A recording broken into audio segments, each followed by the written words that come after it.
Burnout doctors were more likely to report lower job satisfaction, career regrets. Where will patients find hope? She is the creator and host of the Worthy Physician podcast. My best friend from medical school and residency, so also a physician, took her own life. Either something's got to change or I'm going to leave this field.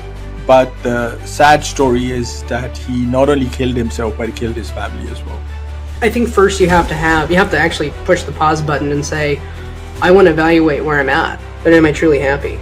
And if the answer is, well, I really don't know if this is what I want, then I think addressing that initially is the first step.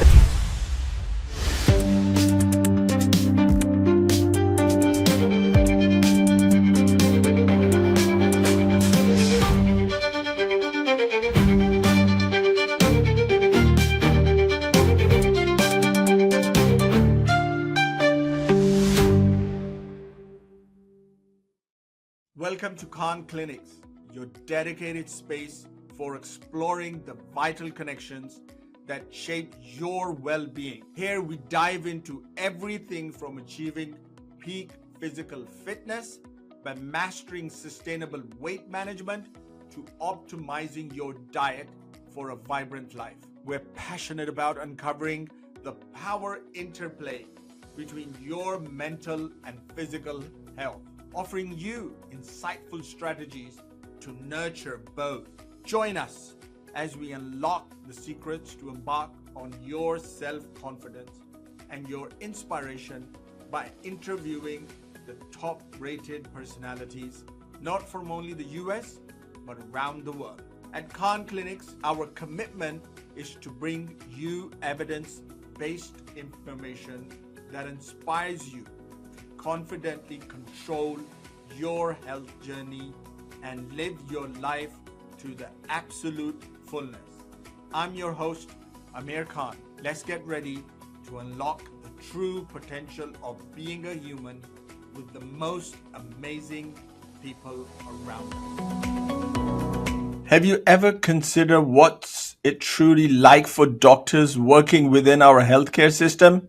Imagine facing relentless work, tangled processes, endless paperwork, and the constant struggle to balance work and home life, which affects your day-to-day work. How can anyone thrive or simply function in such an environment? What does this mean for the future of healthcare? This isn't just a hypothetical scenario. These are the very conditions that contribute to a growing crisis in healthcare called physician burnout. A September 2022 BMJ study found that physician burnout negatively impacts healthcare organization functions and its sustainability. Burnout doctors were more likely to report lower job satisfaction, career regrets, and intentions to leave their job positions. The American Medical Association revealed that physicians' burnout correlates with reduced patient satisfaction, diminished care quality, more medical errors, and difficulties in physician recruitment and retention. Another study determines that individual factors such as gender, females on a higher rate, age, younger physicians, contribute more to burnout. We have to ask the question, if our doctors and providers in the healthcare system in the US are already at a breaking point, where will patients find hope?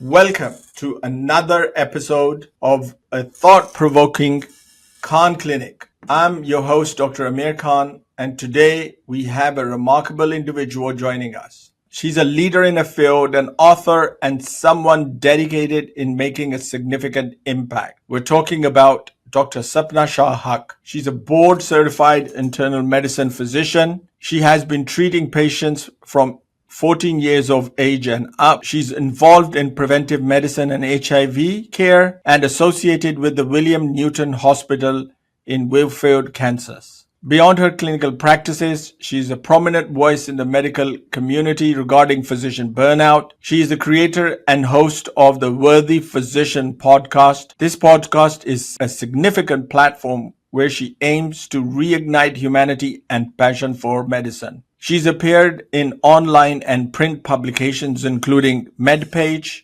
Today's Kevin MD, and Physician Outlook magazine. Dr. Sapna, welcome to the show. Thank you very much for having me. So, Dr. Haq, let's start with the first question. You have spoken extensively about your personal experiences with physician burnout. Could you elaborate what this burnout actually constitutes? You're dedicating so much time in educating the medical fraternity. Absolutely great question. So I'm going to start in 2019. My best friend from medical school and residency, so also a physician, took her own life. And at the end of this month, it will be 6 years. And so it's like, why? Why would a physician do this? Right? I mean, we know that status or money doesn't protect from that, against that, but why? We're in such a beautiful profession. And I started reading, and that's when I actually came across the term burnout. That's also when I started understanding that 300 to 400 physicians a year here in the United States take their own life. And then I started asking why. And it's the stressors of expected to always be available, always pick up the phone, never take a day off, never, be sick. Oh my gosh, you actually want to sleep. What's that? So then it was only then that I had verbiage for what I had experienced previous when, working inpatient, outpatient, which sounds phenomenal, but I was getting paged on my days off, on my weekends off for consults and things like that. And it's, you want to be collegial and not say no, but it started taking a toll on me. And that toll was either something's got to change or I'm going to leave this field, because this is not the way I want to spend the rest of my life, being up till 3 o'clock in the morning, going to sleep, sleeping for a couple of hours, and then going back and doing it again at 7 or 8 o'clock in the morning. That's just not sustainable, and it's not what I signed up for. So based on that, when I was looking at dealing with this grief and this loss, and then looking back, it's how do you start to process all of that? And then the pandemic hit and had more free time, and I decided to put my thoughts and words into a podcast platform. Initially, it was a more of a monologue, and then I started having physicians emailing me and saying, I want to be on your podcast, I want to tell my story. And that's really how it took off. Excellent. And it's so true, and yet underreported. We also, at my institution, there was a physician surgeon, actually, and I guess there must have been some reasons, but he ended up taking his own life. And this was not that long ago. But the sad story is that he not only killed himself, but he killed his family as well. And it's like when you hear these sort of stories, it comes as a shocker, because you think that, oh my God, he was so young and he's got a very beautiful family. And why would he do that? Or why don't we end up recognizing the features of, hey, we're burning out, yet this is one of the most skilled. We are supposed to be trained to identify other people, and yet we cannot identify the same symptoms within ourselves. My first question would be, this just doesn't apply for physician. It actually applies for anyone who's in a high stress profession and loses that balance between dedicating life some for himself, for his family, for his mental health, and others. And at the same token, he is looking and keeps on performing at a high level. Yeah. So what would be the first signs you would say would be important to recognize for any individual, and yes, specifically for physicians as well? I think first you have to actually push the pause button and say, I want to evaluate where I'm at. So you have to take the time out to do some self-reflection. And that's kind of counterintuitive, because we're not really taught about that, right? We're always taught to go what the system wants us to do. What's the next goal? What's the next goal? What's the next metric? What's the next, thing I'm going to achieve? And so it's like, press the pause button and say, am I happy with the trajectory? I mean, am I truly happy at my core being or soul? At the soul level, am I happy? Put money aside, put debt aside, but am I truly happy? And if the answer is, well, yeah, I really don't know if this is what I want, then I think addressing that initially is the first step. And of course, that's going to be in multiple layers. If you asked me the same question 10 years ago, my answer would be different because I wanted to repay my medical school debt.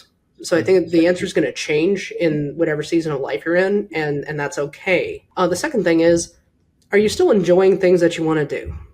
Like, are you still able to do things that you like to do as a human being, putting your doctor hat aside? What refills your cup? What are your hobbies? 10 years ago, I didn't even know what my hobbies were. Don't even think I really cared. But now, at 43, in addition to the podcast and being a mom and being a member of society, this great community I live in, I enjoy creative writing. I enjoy gardening. I enjoy walking and hiking. And so I make sure to incorporate that into, what I'm going to do that week or that month. So when you lose sight of yourself and you lose sight of what your core values are, and you're just like, I'm just going through the motions and I really don't know if this aligns or I care, or I start to detach from myself and everything else around me, or I'm constantly fatigued and it's more than just, being overworked or lack of sleep. It's just something that you can never catch up on. For me, those are red flags. Like, I'd come home and not even want to talk to my greyhounds. I just wanted to isolate myself for 30 minutes to an hour. And that's not me. I'm usually wanting to wrestle with the dogs or the kids. So for me, looking back, that's kind of when it started. Those are some of the red flags. I never got to the point of wanting to take my life, but I think all of us are just a step away, depending on if we address the root cause or not. So let's say we think we are happy, we never, Mhm. or to phrase it in another way, we don't have the time to know what happiness is, or we don't spend, we're socially obliged to say, like you said, have to pay the rent, have to pay the bills, I've got loans to pay, and I've got a fantastic career right now going. I keep on telling myself I'm enjoying what I'm doing. And right, you pointed out, yet you don't have any hobbies outside the bubble that you're in. Is that still a healthy relationship with your work? Absolutely How not. and how far would you say one has to go when there's so many obligations and responsibilities one may have? Because let's be honest, a lot of times when a professional ends up working, he's by that time has accumulated a lot of debt. He's probably a lot of times the next breadwinner of the family. He doesn't have really time. He gets married in a rush and he has kids in a rush. He never gets to enjoy. How do you find that time? Or is there a minimum mantra that you would suggest you have to do these things regardless of wherever you are? And I guess the important part of the question would be forget about your fatigue, tiredness, sleep, concentration. How are you mentally? That's a great question. So I would say never live life in a rush. That's always kind of been my mantra. I mean, yeah, I went through medical school, still took the scenic route, went through residency, and when I was looking for my first job, mine was with I signed a contract in medical school saying I'm going to go practice in rural Kansas, so that way I could pay back medical school. So looking how to pay back my debt was always at kind of the forefront. Did that impact what I chose to do as far as my specialty? No. I just actually ended up falling in love with rural medicine in Kansas, and then did some time at the VA and came back to rural Kansas. And what's my point? Before I decided what I was going to do, I had an idea of how I was going to pay back that education. And I also knew that where I chose to live was going to be a slower life. So for me, I would say about every quarter, I sit down just by myself and say, "Is this where I want to be?" And if not, then what does that look like at this point in time, and what are the steps I need to get there? And that is, if I need to, like, if for something were to happen and I needed to downsize, I'm okay walking away because it's just a house. The biggest thing that for me is that if I'm with my kids and we still have our health, still able to work, still be in the community that we love, regardless of the size or the type of vehicle. So I've also changed my mindset of what's important and just keeping that in the forefront because those are my true values. I don't care about the cars, I don't care about the house, they're nice, but at the end of the day, it's about family, it's about community, and it's about being in a profession where I can be of service to my community. Well, thank you for clarifying that. So you brought up an interesting point about you got to have the audacity to walk away Yeah, from the norms of the society, and I think that defines or hits the question on its head as to if you're able to do that, you're naturally gonna adapt and conserve what you are doing, and then preserve the important things that are important, like you said, for family, community, health, etc. You talk about a worthy physician. What does it mean? What does that term mean?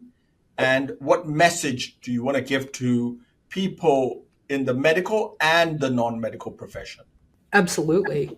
So the worthy physician was born out of a way to grieve Dr. Bicker's death and understanding burnout and moral injury.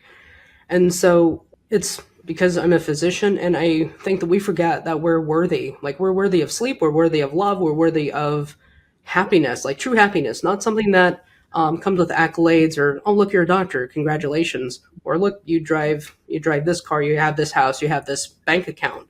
It's that we're inherently worthy because we're human and we're made in the likeness and image of God. Period. The end. We're human. We are made in a divine image, and we need to recognize that we ourselves are worthy of the love and understanding that we try to communicate and educate our patients about. The 5, 6 years ago, it was almost taboo for physicians to ask for help.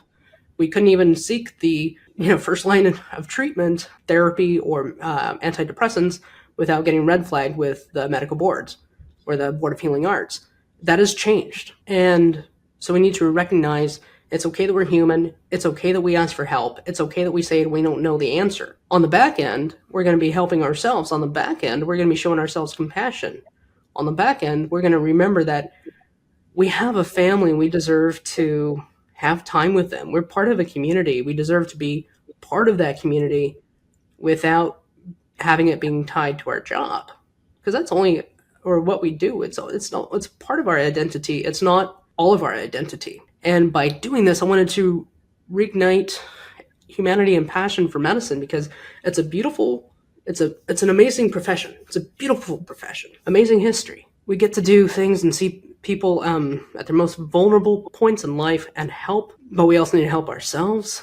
And we need to remember it's okay to have boundaries. It's okay to have self-compassion, and it's okay to not fall into this trap that society has set for us. So by reigniting our humanity, by acknowledging it, I think we can reignite our passion to be able to give back, to be able to give to this beautiful profession of medicine. As broken as it is in the United States, many of us can learn to navigate it, on our own terms. So, thank you for explaining that. And just to go on another step, what advice would you give to people who are in the non medical profession and they are, again, functioning at a very high level, don't have the time, and making the same mistake as people are making in the medical profession? Would that be any different, or the essence would be still the same? Essence is still the same. If you have 15 minutes to doom scroll, man, I know I fall into that. I fall into that category. But I think we have to be intentional with time. Set a timer for 10 minutes and pray, meditate, walk. Do something to clear your mind and really think, is this truly what I want? Like, when I was 10 years old, what did I dream of doing? And your answer might be different in your 40s or 50s, but you can make time. We all have 10, 15 minutes of time to at least start to ask that question. And sometimes once you start going down that rabbit hole, you just dive in at some point and say, this is not working, or it is, and maybe this is what I want to change. But you have to start asking yourself that question, and you have to intentionally make time. Thank you for explaining that, Dr. Haq. You mentioned in your podcast about an authentic self, and you also discussed reclaiming your humanity. What do you mean by that? Sure. As physicians, or as anybody, it's a top performer, whether it's a lawyer, a CEO, or a physician, we're looked at you have superhuman time and strength and smarts, and you're never supposed to get sick. You're never supposed to take time off. You're just supposed to plow through. Like, you don't need sleep. And the truth is, again, we need to remember that we are human. So that's the worthy physician. We're human. We're worthy of everything we tell other people to do. Like, we're worthy of that as well. The second thing is, it's very easy to get caught up in the rat race, and it's easy to get caught up in materialistic world values. But, you know, for me, a kid from Kansas, growing up in a multicultural household, my core values are my family, my faith, my friends, my community, and leaving the world a little bit better than what I found it. And I want to instill that in my kids. I want to be that walking example. Am I going to make mistakes? Yes. But it's embracing that, understanding that I'm going to make mistakes as a human and learning from those and understanding that life is messy. Life is not a fairy tale of what we're going to see on TV. And that's what I mean by embracing your authentic self. Like, what are your core values? I've explained what mine are. And that's how I try to make my decisions and live my life. And so far, yeah, we're pretty happy. I mean, it's a three-ring circus because of the multiple things that are going on, but I love it. Thank you for explaining that, Dr. Huck. Dr. Huck, an imposter syndrome, Mhm. you mentioned that as well. Tell us what that is and what strategies should a physician or a non physician use to overcome doubt, embrace their worthiness, and truly value the significant contribution in the medical and non medical field? Imposter syndrome. So, for example, I could say, Dr. Khan, before coming on this podcast, I could think, what if they find out that I really don't know what I'm talking about? That's not the truth. I mean, I've had this podcast since 2021, and so I have that backing. I've been blogging and, speaking about this topic for the same amount of time. But it's that self-doubt that really drives us. And my gosh, what if they find out that I doubt myself? What if they find out that I'm fearful?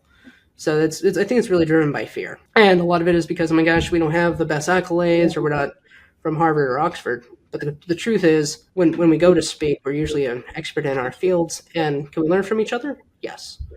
But it's that doubt, it's that little voice, and over time, I think we just learn how to quiet it, kick it out of the room, out of the head, and realize that, yeah, I do have something to contribute. Yes, I am worthy of standing on the stage or speaking on this platform because of my experience that I bring.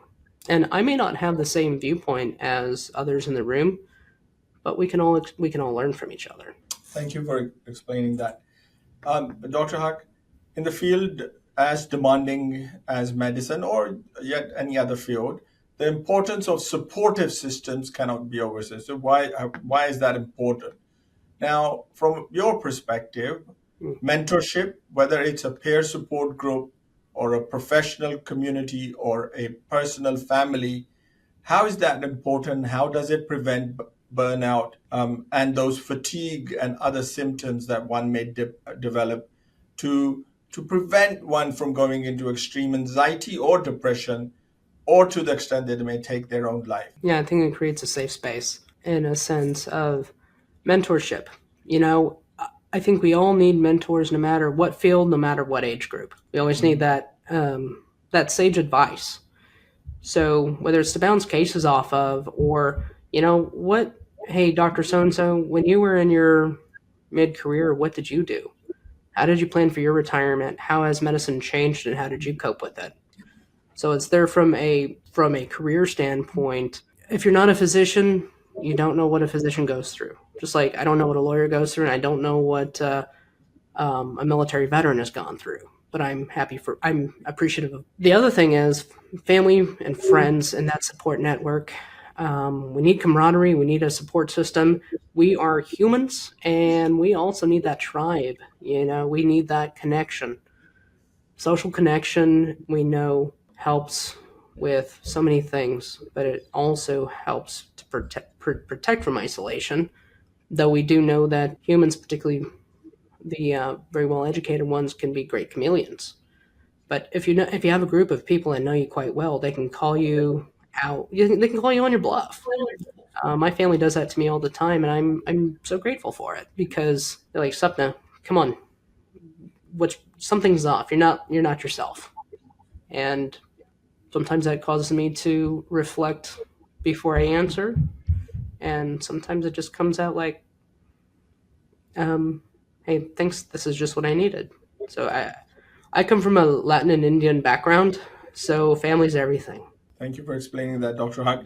Dr. Huck, I know we're running out of time, but give us 1 to 2 concrete actionable strategies that a busy professional can implement in their daily routine life to cultivate good well-being and combat the signs of burnout. What would you suggest would be the top 2, 3 recommendations in your eyes that are critical to prevent? Sure. The first thing is, if I have a lot to do, like if I have a lot of things in my head that, my gosh, I just have to get a lot done.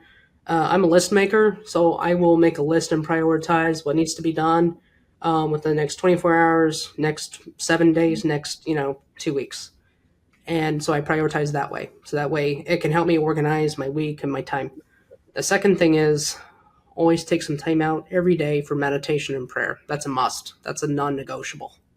Both of those are non-negotiable. And within that time for prayer and reflection, always thank God the higher power for what we do have, because we have a lot to be grateful for. So take out that time, do your prayers, be thankful for what you have, and organize yourself as much as you can rather than just rushing into every bit that you come across. Thank you for explaining that.